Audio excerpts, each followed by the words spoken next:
nur içine bilimdekdir güzel yağıyor.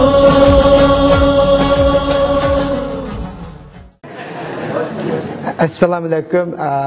Benim ismim Tuğluk Abdurazak. Ben 1988 yılı matematik mütehassıs bilen Angliyaga chiqqandim. U yerda 1 yil turib, ham shu yerda o'zimga tayinlab shu imtihonlarni berib Amerikaga chiqib ketgandim. Shu Amerikaga 1990-yildan tortib hozirgacha shu Amerikada o'qib, Amerikada ishlab kelyapman.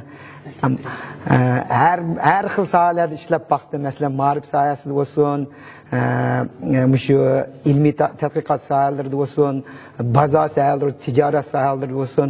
Mesela abay so'zlab o'tgan biologiya sohalarida ancha-muncha ishlab bakkan. Lekin men shuncha uzun yil ishlab turib, o'zimning o'z vaqtida o'rgangan matematikani hargiz tashlamadim. Hamda shu yerda qisqacha shu deydiganim shu matematika hamma sohalarda o'zining ishinishi qudrati bo'ldi. Shuning uchun shu yerda qanchalar matematik statistik sohalarda bizlar xabaringlar bor. Qo'linglarni ko'tarib beqinglar. Matematik darsini anglab baqinglar-chi. Statistik darsini anglab baqinglar-chi. Biologiya darsini anglab baqinglar-chi. Ma'rif jihati darslarni anglab baqinglar-chi. Mana shu hamma sohani aytilgan bo'lsak, shu matematika bilimi bir şeyda hammamizga qo'llanadi. Meniki bugungi beradigan mavzuim shu ma'lumot bankasini bozorlashtirish to'g'risida gap. Shu kasbning o'zimi shu matematika bilan statistika bilan zich munosabatda bo'lib kelmoqda. Men faqat shu yerda shu asli men 2 soat so'zlaydigandim, hamda menga berilgan vaqt shu 20 minut vaqt ekandik. 25 minut vaqtmi?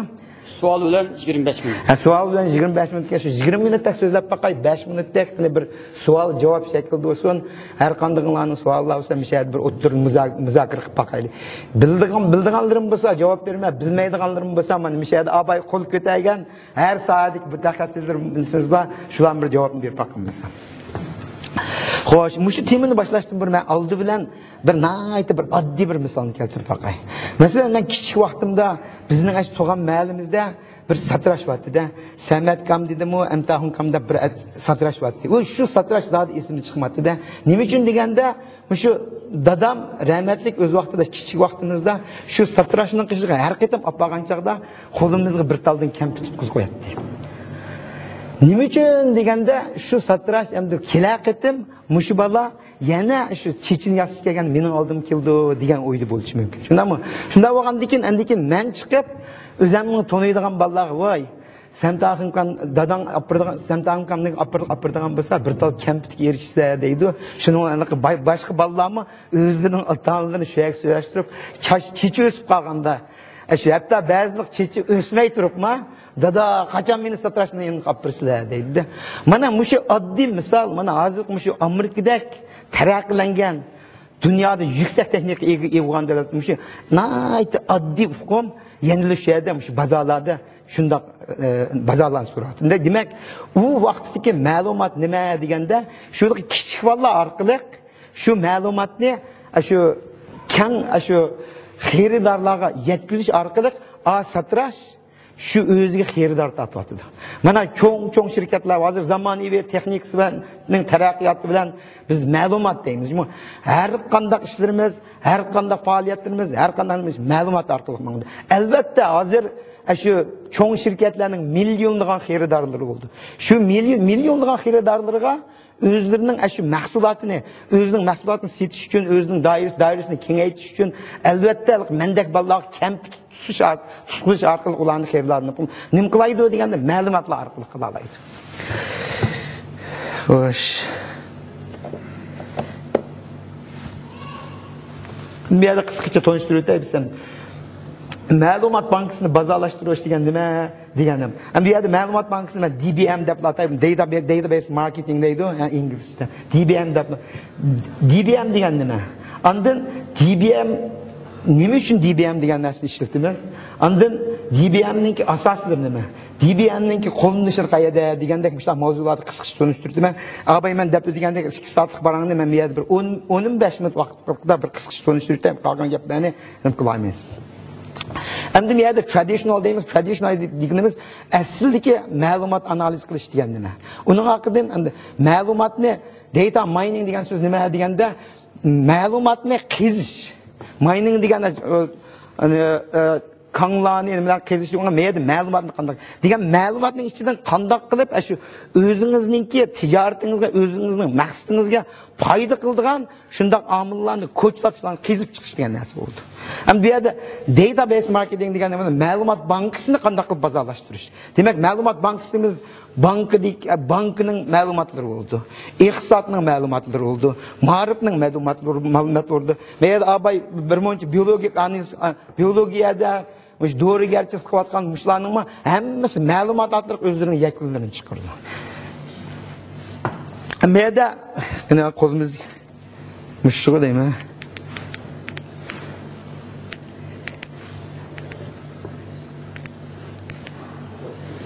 Çok tüyap kaptı buldu. Aşı birinci kuru karaydıgan bilsanglar bu asildeki yani traditional data analysis asildeki malumat analiz kılıştı. İkinci Qurlikini qaraydigan bo'lsaqlar, u ma'lumotni qizish to'g'risida. 3-qurdagi hamda bizning hozir so'zlamoqchi bo'lgan ma'lumot bankasini bozorlashtirish degan. Bu yerda o'zlarininki o'xshamaydigan farqlardir. Buning farqlarininki tüp amili nima deganda, mush informationninki, demak ma'lumotninki tezligidan, ma'lumotning ko'pligidan, andiki mush bizning kompyuter yumshoq detal deymiz, kompyuter asboblarninki murakkablashganligini farq qiladi. Chunki o'z vaqtida o'zaqlar hisob bergan. Biz kichik vaqtlarimizda, masalan, ma'lum hisob qilgan bo'lsak, biz halqi chot orqali hisoblaydigan bo'ldik. Bu yerda degan har bir idorani qaraydigan bo'lsanglar, nurg'un ash chotlarni chotlar orqali hisoblaydigan xodimlar bu. Bular degan yillab, oylab shu bir o doskada o'tirib nimadan qildi. Lekin hozir undaq narsalarning hammasi qilib qoldi. Chunki bu shu hisoblash kuchininkinimiz. Hozir mesela har bir sizlarning qo'linglardagi selfonni oldigan bo'lsak, buningdan 30 yil burun 30 yıldan beri şu selfon hesaplaydigan narsani şu odatda bizning şu o'z vaqtidagi universitet var qo'y, bir kompyuter fakultetiniki butunlay shuning kuchidagi bir şu 1% sizlarning qo'linglarga kompyuterga yetmadi. Shuning uchun shu oddiy misollar orqali qanchalik ma'lumotni qancha kuchayib ketganligini bilgan bo'ldi. Bu yerda DBMninki aniqlikni to'g'riliq, bu yerda inchiklab har xil Hem de her bir tədqiqat school deyimiz, hem tədqiqat tarmaqları qarda özlərinin ayrım-ayrım iniqləri oldu. Yani özanlar körvasanlar oldu, ben bir yer ayrım-ayrım depşmeyim de. Hem de nima üçün şu DBM'ni qilmayız degan to'g'riliq men bu yerda qisqacha tushuntirdim. Birinchisi shu abay deb o'tgandek, shu ma'lumotniki naqadar ko'pligidan. Lekin shu ma'lumotlarni ishlatishga ruxsat berilgandek bo'ldi. Masalan, shu Turkiyada yoki Xitoyda yoki nurg'un davlatlarda shu ma'lumotlarni ishlatishga ruxsat berilmagan. Lekin Amerikada yuksak taraqqiylangan davlatlarda ma'lumot degan narsa asosan o'chiq bo'lib ketdi. Shu sababdan bo'lyapti. Endi texnikaninki kuchayganligidan. Masalan, hozirgi zamon texnikasida shu hamma sohalardan shu ma'lumotlarni yig'ishga naytı bir yaxshi uslublar bor. Masalan, sizlar qo'ldagi selfonni ishlatishdimi, shu ma'lumotlar ma'lum berib Amerikaniki cho'ng bir skillati bor. Shu orqali sizlarningki shu har qanday odamningki shu ma'lumotlar bir yerga to'plandi, shu ma'lumotlarni analiz qilish orqali andikin har bir sohadagi şu münasebet ma'lumotlarni ishladiganlar shu ma'lumotlarni olib chiqib o'zlari tadqiqot orqali o'zlarining bozorlashtirish maqsadiga yetadi. Buni qisqartib o'taylik. Vaqt qanday bo'ldi ras? Amma endi bu database DBMninki aniqlimiz ham asosan hozirgi yig'inchoqlar aytganda shu aniqlik keldi. Bunda sistematik usullar orqali shu xaridorlarning ma'lumotlarini analiz qilish orqali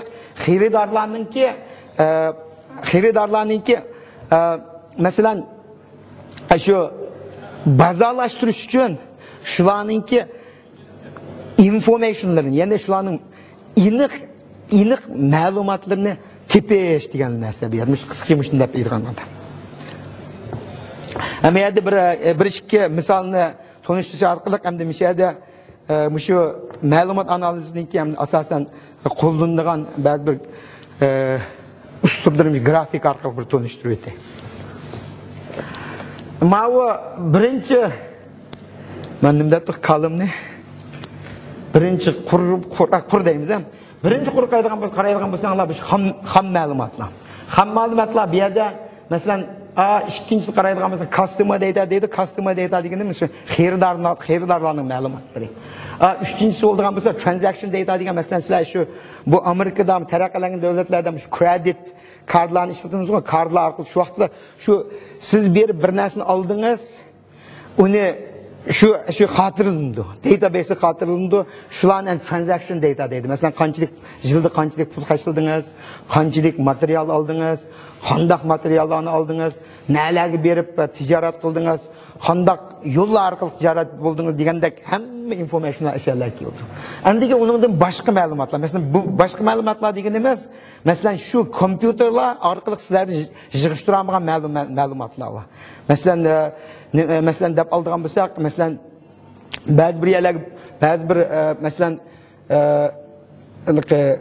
masalan travel deymiz, sayohat qilish, ashta jarayonlarda balkim cashni xashlaydigan ahvollar bo'ladi. Cashni xashlaydigan vaqtlarda, ya'ni naqd pulni xashlagan chaqlarda u balkim sizlar kredit kart qilib ishlatmaysizlar, lekin shu odatlarni ma'lum shu uslublar orqali ma'lum usul shularni ya'ni yig'ishtirib qo'ydi. Shuni demak, endi shu qisqacha aytganda shunday ma'lumotlar.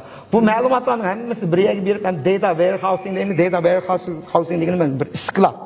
U skladga ham ma'lumotlarning hammasi skladlarga yig'ildi, to'plandi.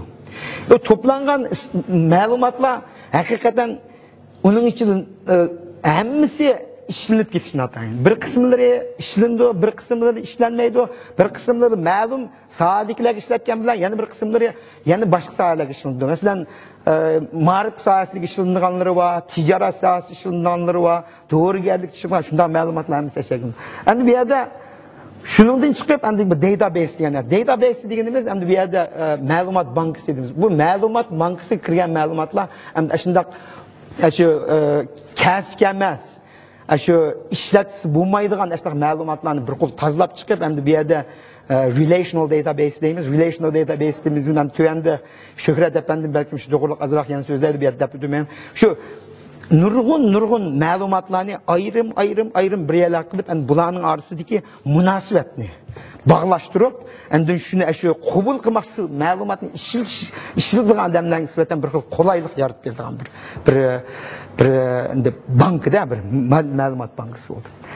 Endi men yerda shuni ket, endi bu database endi analitik database deymiz yoki bo'lmasa analitik asboblar, masalan, yumshoq detal degandek mishna narsalar bor.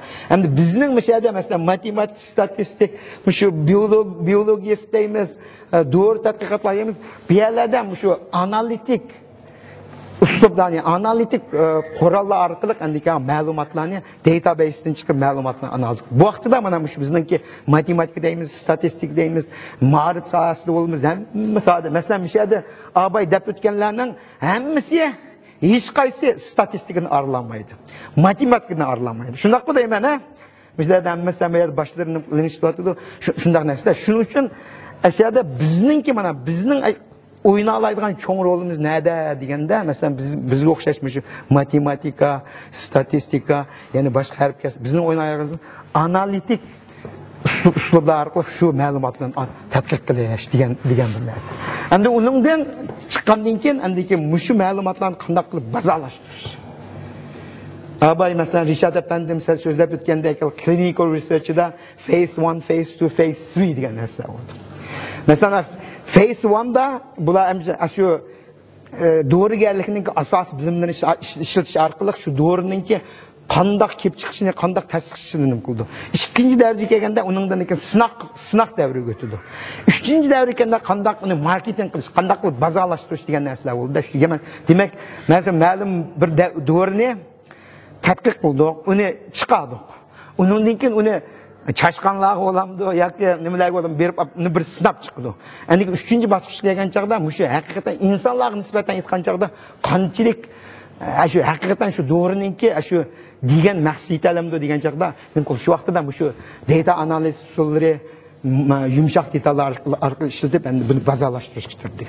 Mishada mushning o'xshash bir qancha misollarni men tayyorlagandim. Endi asosan nimalar buning o'xshab ketadi. Masalan, qaraydigan bo'lsanglar, ikkinchi mening slaydga qaraydigan bo'lsangiz, o'ttirlikni ko'ringlar, o'ttirlikni agar qaraydigan bo'lsangiz, bularning butunlay ishlatayotgani statistik terminlar. Masalan, frequency deganimiz ma'lum narsaning qayt-qaytidan bo'lish sonini ifodalaydi. Endi cross-step analysis correlation deganimiz endi munosabat, har xil omillarning o'zaro munosabatlari.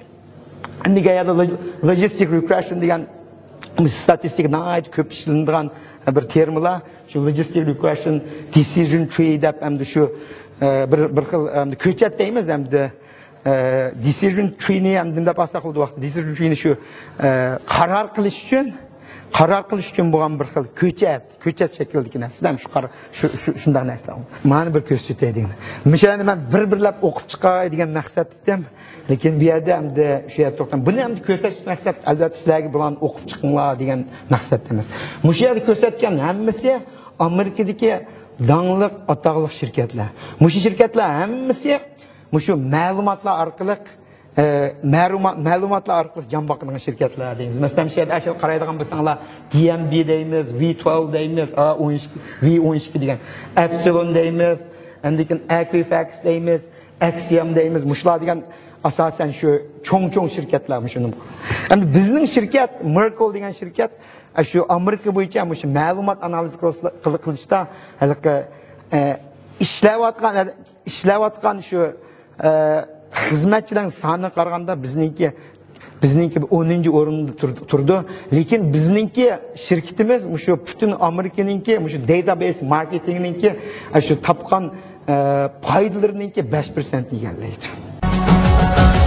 Jahon Ra'no